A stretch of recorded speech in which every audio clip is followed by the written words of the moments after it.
Good morning, Emma Maslen. How are you? Yep, I'm good. Lovely to see you, Martin. Likewise, Emma. Really good to have this session today. I'm particularly excited because your background is a bit of the where's where, who's who of value selling experiences, but particularly because for the last 5 years or 4 years, you've run your own consultancy and applied a lot of the best practice to those organizations. But before I kind of get into it, I'd love for the benefit of the audience if you would just give a bit of a background on yourself and your work history and a little bit of what took you to start Inspire. Yeah, absolutely. So I'll give you a little potted history then. Great to be here today. So thanks very much for the invitation. So my background is, so I left school at 17 and I found myself in some sales administration roles. And then I had the great fortune to go and work for Ingram Micro when I was 18. So found myself working for them and met somebody from IBM who then got me introduced into an IBM reseller. So by the time I was 19, 20, I was doing really big deals with US banks, had a great experience working with an IBM reseller, and then had another great fortune to go and work for Sun Microsystems, possibly one of the best cultures that you could work for in a sales environment. Worked in the US and in the UK. And then just at the time that Sun was being taken over by Oracle, I then had another great fortune to go and work for BMC. So I worked for BMC for 7 years during some of the heady heights years with all of the people that people would know from BMC. So I was there as an individual contributor. I've got two badges of honor working for BMC because I had both my kids there. And then I was a leader at BMC as well. So I ran the Blade Logic business for the UK. So really, really interesting environment. And it was interesting to me because I'd been successful as a salesperson, but somebody could tell me why I'd been successful, which then helped me to then work out how I could continue to do that. I then went to work for SAP around the Concur business for the UK at SAP. And at that time, I started angel investing, working with startups. And the combination of working for startups and then running the BMC playbook, people said to me, could you come help? So I founded Inspire 5 years ago, and we work with some of the biggest software companies on the planet, and we work with some of the smallest. So we take the best practices from the big ones and help the little ones get on their journey, and everybody in between. So that's a little bit about me, and I'll talk more about us a bit later on. So that's a bit of the background. So much to unpack just from that intro. Just to begin with, you mentioned that Sun Microsystems was probably the best first sales type of experience that you could have had, or a great sales culture. Would you be able to elaborate what is it about Sun Microsystems at that time that made it such a great culture for a sales rep? Yeah, it's interesting because I often reflect on that because particularly with the diversity point as well, because I would say that I didn't really experience any adversity around sort of being a female salesperson, I would say, until I was in my late 20s. Because at Sun Microsystems, unusually, half the sales team were female. So that was the first point in the fact that it was, I think at that time, it was a very unusual environment and That's probably still remains to be a very unusual environment. But I would say that it was just a really great culture. I worked in City of London. I worked on financial services accounts. So I worked with financial services partners, but there was such a collaborative culture. Everybody wanted to help everybody. Everybody was happy to talk about their deals, talk about their customers. There was very limited, I would say, sort of late 80s, 90s diva-ish type culture. It was just a very supportive environment. And there were some big deals that were done at that time as well. So, so it was a very great culture from that respect, in the fact that it was very collaborative. it's interesting, and not to generalize with the whole gender topic, but as you were saying that, I was thinking a lot of the time one can have a perspective that the sales environment can be quite male dominant and quite alpha male type of egos. Not everywhere, but oftentimes, and you have that misconception, or in many cases, actual conception of it. Do you think that there is a difference in kind of a female led sales environment versus a male led environment, or just the gender aspect can have an impact over how the sales culture of a team?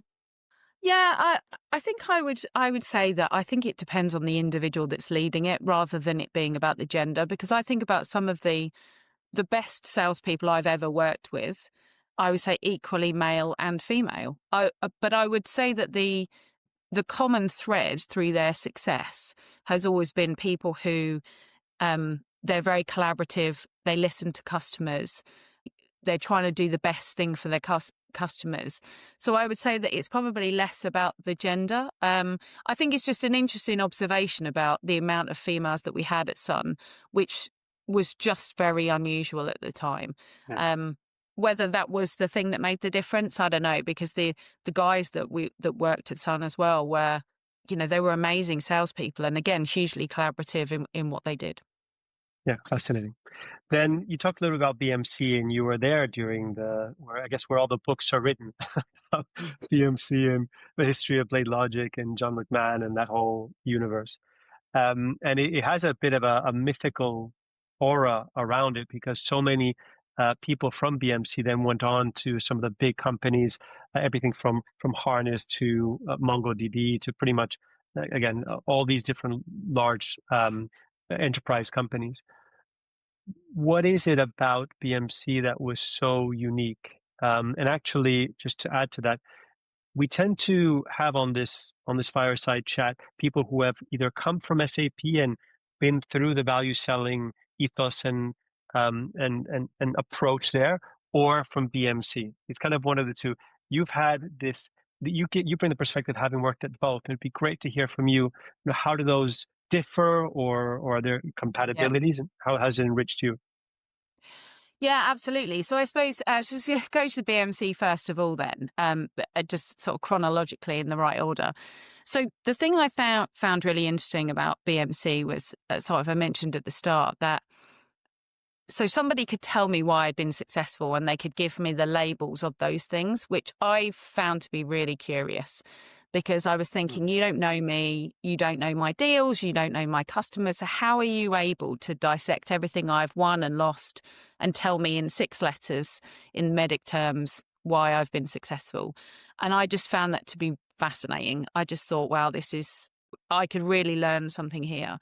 And I think I was also, at the time, I was quite compliant as an individual contributor. I thought, right, well, if I do this and I follow the playbook and I, do the things that are being suggested of me, then I will be more successful. So I wholeheartedly went with that. And I went with, let's follow the playbook, by the rules, and let's get things done. And I think the interesting thing about BMC was there was no, we can't do this. Anything's possible.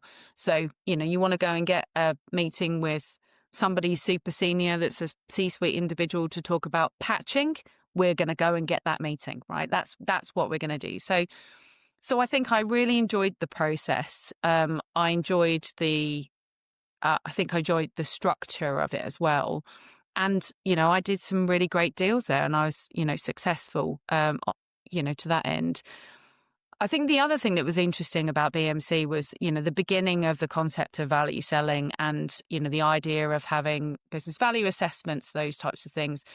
The idea that customers would take this free consultancy and we would go and build them a business case. And it was a complete open kimono situation. It was unbelievable as a salesperson that customers would give you all of these jewels and they would give you all of the goods for you to then go and build a business case. And just as a bit of a sidebar, it took me to some amazing places as well. I know most salespeople find that I found myself in the air traffic control centre at down in Portsmouth, and doing a business value assessment. Is all of these places that you get to go. So that was really fascinating. So I loved the process, and customers loved that as well. What I found interesting about SAP on the flip side of it was SAP had the concept of the sort of outside-in business case. So, which at BMC we didn't do. We went and we got sponsorship from the economic buyer. We did a business case, and there was no hypothesis. It was this is the business case. It was validated. We then wrote the documents to then support the sale. But on the SAP side of things, the whole idea of this sort of outside in was interesting, because then you could lead with a hypothesis with some level of detail, which then turned business value into pipeline generation, essentially. So So that was a very different thing. And I saw that a little bit at BMC because Jeff Hess came in from SAP and brought that into BMC. But then when I went to SAP, I saw then the maturity of how that had built. So yeah, so two very different concepts obviously then coming together in the end.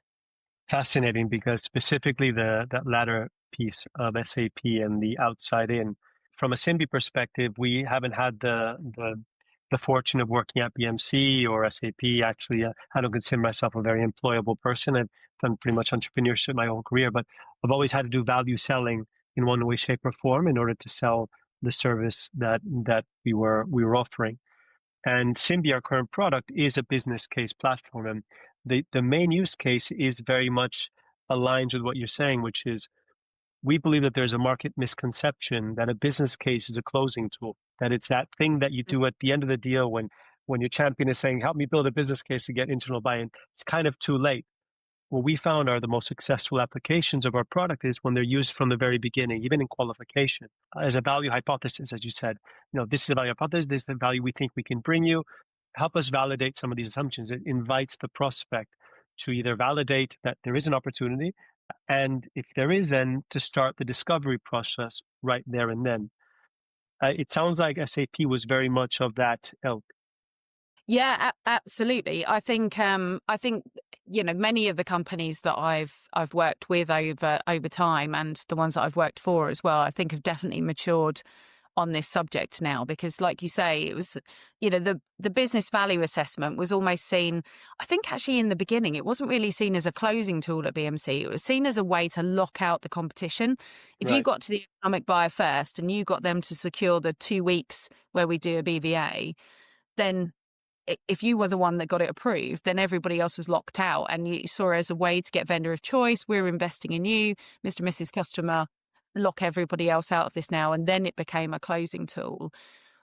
But the challenge is it's getting in through the door, and it's a noisy place out there right now. There's lots that's going on. Everybody's trying to get in to see economic buyers. So how do you have something interesting to talk about? And I think most organizations now are thinking, okay, so how do we create something which isn't too blue sky and it's as close to the mark as possible, to use that as pipe gen to then go and have those conversations? Okay, so a real case. So we see a lot of the time we hear from reps, or in fact, it's happened to me a number of times, that you're doing a POV. It's kind of a loose POV, proof of value, Uh-huh. with a number of reps. You kind of gone bottom up, right, where you want the reps to get using your product, but you just can't. Like you're showing results. The product seems to be delivering on the promise. Everybody's happy, but that economic buyer just won't. They won't budge. They won't even take a call. How have you, from a sales perspective, managed that process, or what actions do you take in that scenario? Well, yeah, so I might be a bit controversial with my response to this I because love it. so in my early 20s, I had the great fortune of working with the Royal Bank of Scotland. And one of my very first CIOs that I worked with was Tony Stennett, who was CIO of the investment bank. And I always remember him saying to me, if there's a trial or a proof of value or proof of concept or whatever we want to call it going on in the bank that isn't aligned to my initiatives, that I haven't sanctioned, basically people are stealing resources from me. And actually, he used to get quite cross about it because he was like, I haven't said that's a thing that we're doing. It isn't aligned to what we do. So I feel like this is a tire kicking exercise. So I always sort of have that sort of ringing in my head, which is almost that we should be asking permission to do this, right? Because particularly if you're working in the banking sectors, these resources are hugely expensive. There's lots of things that they could be doing. So is it what they should be doing? So we should go and ask. And also, we should go and ask because we need to understand what success needs to look like. So as hard as it is to go and do that, and as hard as it is to get people's attention, you have to start with what is the economic buyer looking for, what's important to them, and make sure you're aligned to that. Because frankly, you're wasting your time and everybody else's time. I do believe that often some of these bottom-up approaches, some of them work if the product's quite viral and it's sticky and, technically there's a really strong product in there. but often I say it's a bit of a fallacy to try and get it in and try and get a groundswell and move up, because as you get more senior, they're thinking about completely different things. Yeah. There's a macro level set of initiatives going on, whereas you're often down at the detail where you don't want to be. Yeah, and at some point you have to have that conversation with the economic buyer. I think some of the times, and you said yourself, you work with large companies and with smaller companies at Inspirem, and we'll get to Inspirem in a moment. But I can imagine even Simbi, we're relatively young business, right? We go both angles, right? Bottom up and top down. And I think as a small business, and we've seen quite a few that use our product also, that it's almost a chicken and the egg to get the attention of an economic buyer at an organization like RBS, for instance, right? It's not easy, especially if you're a new business. So there's that Yeah. perspective of maybe if we could just show some results, with a small subset of users, will that get us enough to be able to even send a communication to that economic buyer just to catch their attention? And when at what point does it become a fallacy? Another point does it become an opportunity? I guess every company needs to assume the risk they're comfortable with. Yeah, and I do think that, again, people say it's hard, but often the thing that I would say, and I see a lot with sales reps, is people just don't do enough research. There is information out there about what organizations care about. There is information about what individuals care about. If you do your research, and if you're working hard on your network in the industry as well, which is just so important, you can probably get a referral into those people as well. Or if you're a, quite junior rep and you're trying to get into some of these senior people, your managers and managers, or even board members should be able to get in to see these people because they've got interesting things to talk about. I think sometimes we need to get the crayons out and be a bit more imaginative, because quite Totally. quite often we think that there's going to be a no, so we just roll over and go with the no rather than let's come up with a new idea. And sometimes it doesn't hurt to ruffle a few flat feathers as long as you don't do it behind somebody's back, or getting even at least spoken about is better than not being heard of, right? Yeah.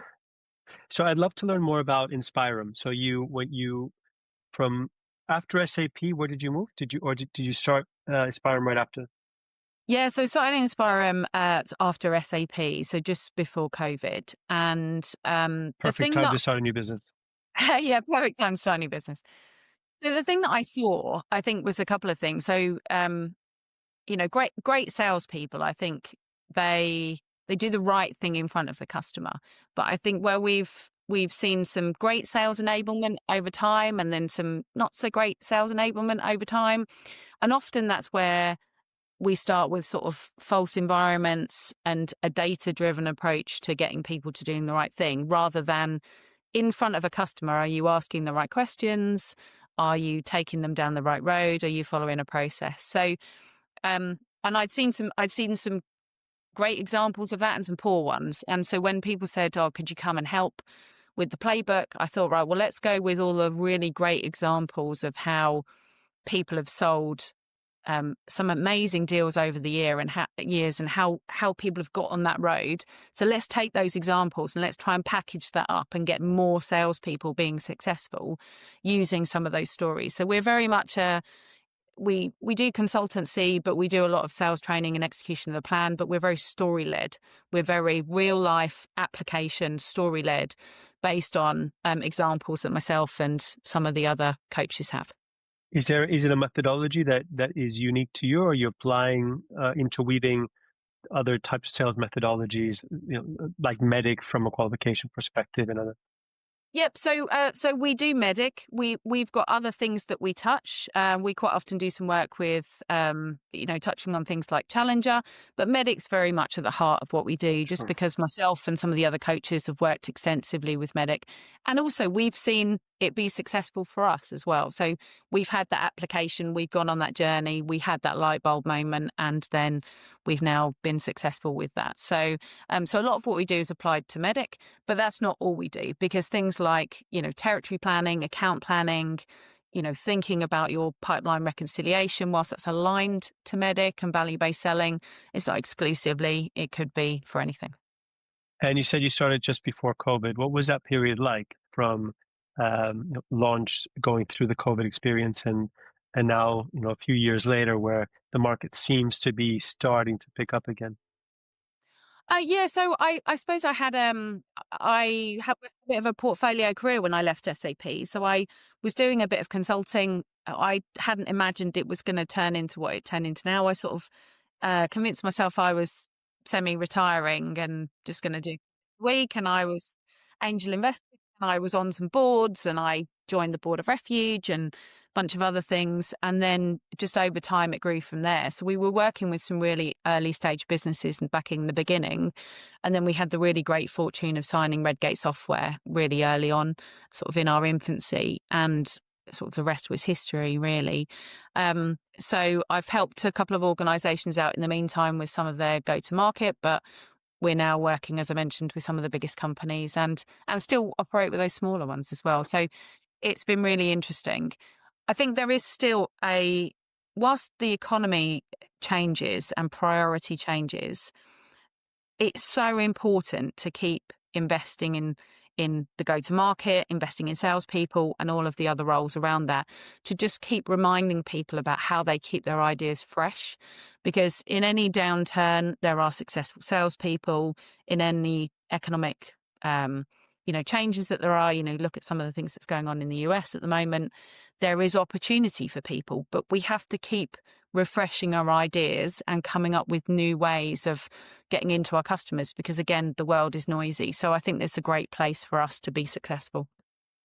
And as it pertains to the differences between some of your smaller customers or clients, some of the larger ones, what differences in approach do you bring when, for similar projects like rolling out a value selling methodology across those teams? Yeah, so I would say sort of everything that we teach around, doesn't matter if it's a large company or a small company, it has to be value based. I mean, even just the concept of getting a meeting with a customer, you've got to think about value. One of our best read blogs that I wrote years ago actually is about what's the cost of a cup of coffee, because I hear salespeople say all the time, "Oh, I've reached out to that person for a cup of coffee." Okay, right. Who is that person you've reached out to? Oh, it's the CFO. Right. Well, for a CFO to go and have a cup of coffee with you, very expensive cup Yeah, of yeah. coffee. So what is the value that you're going to add? So for a second, there's value selling and the Mm. whole bag of tricks that comes around value selling, but actually just the concept of every time you ask a customer for something, what are you leading with? You have to lead with value. Yeah. Whether that's insights or that's connections, or if that's they're solving their business problem, all of those sorts of things. So I would say that doesn't change across the organizations. I would say probably the thing that is different is where there is multiple roles. So in the bigger organizations where you've got business value consultants, you've got pre-sales engineers, you've got customer success. Um, I think that has to be very carefully managed in the way that you attack value selling, because often the place where things are falling down is where that baton's being handed to someone else, because quite often there's a lot of sort of moving from the person who's running point, which can be quite a dangerous thing, because I think often people think, oh, well, I'm going to get a business value consultant involved. Therefore, my job here as a sales rep is done. So I'll just hand that over and off they go. Well, no, actually, that's not the case. You should be in there together. You should be working together. As a rep, you still need to understand what's going on, because you have to be the one to communicate that. So I think when you're dealing with the bigger organizations, I think when you've got multiple roles, that then is where you have to be a little bit more careful about how you teach and how that's then implemented into their day to day. Smaller organizations, it's different, because you tend to have one AE that's just running with it, and you maybe a pre-sales person. Absolutely. We find a lot of the time, because we work with very different types of organizations as well, some that have the business value practice internally. So, business value consulting or value Right. engineering. And those tend to be quite expensive resources within the sales team, right? Because they're not sole contributors. They're applied across different deals, and they tend to be reserved for the big enterprise or the strategic deals. And then there's this whole segment, which is smaller enterprise or mid-market, which is kind of the meat of the pipeline that suddenly doesn't have that level of resource, but equally needs to value sell. And there's something that we talk about a lot, which is called what we call the productivity dilemma. The how, as a rep who maybe is handling 8 to 12 deals per month, mid-market deals, how do you apply value selling without on a specific deal without, losing pipeline volume? And something often has got to give, right? And I won't talk about our product for the moment, but how have you seen that dilemma play out in the different organizations or the clients that you work with? Yeah, I mean, it's a big problem for people. And I would say the thing that we would see sort of first of all is getting the knowledge out of those enterprise workers, whoever they are. If you've got, business value consulting or business value engineers, and maybe those like super enterprise reps, getting that knowledge out of their heads and then filtering that down. Quite often, and this is quite a general point, we get a lot of customers that say to us, not all of our salespeople need sales training. Not all of our salespeople need to sit in those sessions. We've got some very experienced salespeople, and so we're going to exclude those from the training. And we really fight back against that Sure. because, just the experience for the more junior or in a different market to hear what the more senior are doing, the examples they've got. So I would say one of the first things that we really recommend is that when you're thinking about any enablement, you're thinking about any sales training, it's really important to get everybody together because those really expensive resources have got all of the stories. They Totally. understand how it works. They've got amazing connections. You have to filter those stories down because also, how are you going to work out which ones of your sales reps you're going to promote? So you need to give them something to make sure they can then move up.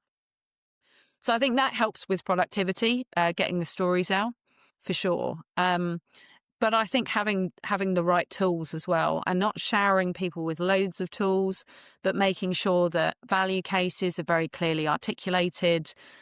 We find that most people struggle with metrics, just trying to get in discovery. They're not asking the right questions, making sure that they're asking as many questions as they can in that discovery phase so that by the time they get to the point where they're thinking about really value selling and getting into that business case, they're already halfway there. It's part of the discovery. And in fact, that's actually a point I would say from BMC. I think there was a huge misconception at BMC that the business value consultants were creating some magic behind the curtain. I mean, we were all drilled to have gone and collected all of those metrics before we even got to that point. So the Yeah. business value consulting was almost, fait accompli. It was just completely done before we'd even got there. So, Well, as a salesperson, you need that just gives you the yeah, context to be able to answer questions, right? yeah, absolutely. And again, if you are that salesperson that understands that, it will take you to some amazing places. I was once involved in a business case for Virgin Media, and as the sales rep who knew that business case intimately, I was invited to present at their board. Amazing. And which, if I hadn't have understood that business case, even though we had a business value consultant that was working on it, I'd have never have been in the position that I could have been the one to present that and then ultimately sell that deal. So I think there's a couple of things there. I think getting the team to be better at discovery, so that helps with productivity, but also getting those stories down from enterprise. That would be really, that would be a top tip for me as well. For sure. It's amazing how often people also forget that the business case is not the reps, it's the champions, right? And so if you've got the relationship with your champion in that you're building a business case with them and they're using that very business case to help make the buying decision, you've done all the work for them, right? Like you put yourself into a position where it's nearly a shoe-in if that business case is correct. So I think people oftentimes they underestimate the value that a good business case will deliver because it's tooling up your champion. Most of the time you won't be able to get in front of that board, but your champion will. And so Yeah. they then advocate for you in a way that you probably couldn't. Yeah, absolutely. And I would say that's probably a red flag that people often miss is where if the champion isn't engaged with you in the business case and you're pushing that business case and you keep pushing that business case, I've seen some epic fails, which I won't mention any of those reps' names because they're humble enough that they would know who they were, that they pushed some business cases that were not validated, and Mm, those numbers then became quite laughable in those yeah, situations. And it was like, oh, actually. And and looking back, it was because we were pushing something on the champion that the champion just didn't believe in. yeah, So, yeah, so you should, if your champion's not engaged with you, you've missed something. Maybe you've missed what the game is, you've missed what the KPIs are, you haven't done your research. Go back and have a think about that. for sure. Then one other thing that we come across a lot, in a lot of the companies that we work with a lot of B2B SaaS companies, right? Large and medium. And a lot of the time they'll tell us, look, we don't have a problem in losing to the competition. We have a problem in losing to inaction, Mm, indecision. So a yeah. lot of companies we work with, they struggle with being able to answer that third why, right? Why now? I'd love to get your perspective on how do you battle indecision, which is something like 60% of deals today are lost to indecision. Yeah, so I think over the years, I think I've changed my view on this. When we do sales training, we talk to people about, who's your competition. Everybody comes out with a vendor first. We then talk about, you know, who else is your competition. We go round the houses about the do nothing. But I would say that more so lately, we talk a lot about other initiatives. So Mm, whilst that is effectively a do nothing, it's other fires, it's other priorities. So it doesn't have to be something direct, and it doesn't have to be that somebody's saying, I love the status quo. It's just that they're saying, we've got another fire that's here and we have to deal with that fire first. It's something else that's keeping the executives awake. So, and again, this goes back to account research and knowing your audience. Have exactly. you done the research? Do you understand what's going on? I was working with a client about 6 months ago, and we were doing a deal review on a deal, very large enterprise deal that they'd been working on for a year. And we were talking about the deal, what happened, going through the background. And I happened to know some things about this account. And then I mentioned, well, how has the acquisition of this customer affected the sales cycle? So what happened at the acquisition? How did that change things? And the client had completely missed the fact that this company had been acquired. And so, which was an interesting example for them because they felt they'd done really good account research in the very beginning. But as the sales cycle went on, there was a bit of complacency about the fact that they understood the client, they understood the priorities. They'd completely missed that they'd been acquired. All the people had changed, Yeah. frankly, the landscape had changed. They were having to go back to the beginning. So I would say, research is just really important, and keeping yourself current within that. That's something that I would definitely recommend to people because that's when priorities change and you've missed something. So forget your competition. They're not looking at something else. The landscape's just totally gone from where you were before. And it goes a little bit to Medic, because what I love about Medic is that it talks specifically to the concept of continuous qualification.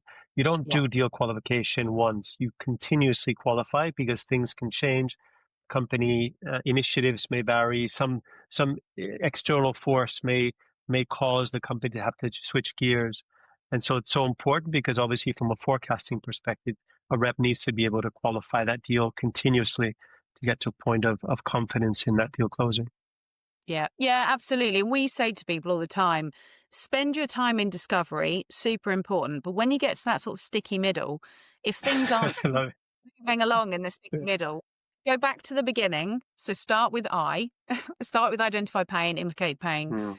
and then start again. Because the chances are if you feel the inertia, chances are is you've missed the implication in the beginning. So go back, requalify. It's not a 5 steps back and then come forward again. You may well accelerate it if you just go back to your assumptions and start requalifying and moving through.